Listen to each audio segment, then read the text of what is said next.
My millionaire husband labeled me sterile in front of everyone at court. His plan to erase our marriage. Can you imagine my millionaire husband looking me dead in the eye in a packed courtroom and calling me sterile? Right there, in front of everyone, he claimed I'd trapped him in a childless marriage. His lawyer? Oh, his lawyer was just salivating, pulling out documents, ready to prove how my supposed infertility violated our prenup. Christian, in his $1,000 suit, played the devastated husband whose dreams of fatherhood had been crushed by his defective wife. The judge looked sympathetic, the gallery was eating it up, and me?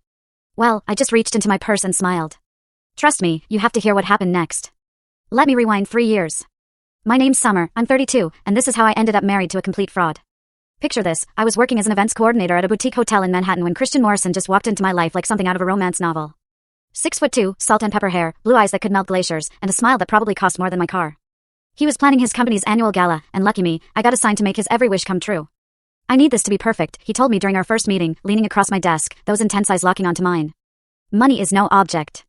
Famous last words, right? But back then, I was completely dazzled. This man sent flowers to my tiny studio apartment every single day for a week. He took me to restaurants where the waiters knew his name, where the wine cost more than my monthly rent. When he proposed on his penthouse balcony overlooking Central Park, with a ring that could have funded a small country, I honestly thought I'd won the relationship lottery. The wedding was straight out of a fairy tale. Christian spared no expense, a designer dress, a celebrity wedding planner, a guest list that read like Forbes magazine. His mother, Elena, flew in from California, wearing enough jewelry to stock Tiffany's. His business partner, Marcus, gave this touching toast about friendship and success that had everyone raising their glasses. I truly felt like Cinderella, finally getting her happily ever after. But fairy tales don't prepare you for what happens when the clock strikes midnight and your prince turns back into a frog. Actually, that's unfair to frogs. At least frogs are honest about what they are. The first red flag should have been our honeymoon in Tuscany.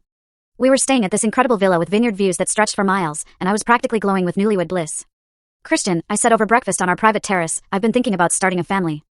Maybe we could start trying when we get back?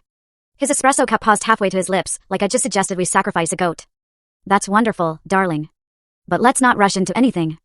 We should enjoy being married first. Reasonable, right? Except enjoying being married apparently meant Christian working 16-hour days while I decorated our penthouse and planned dinner parties for his business associates.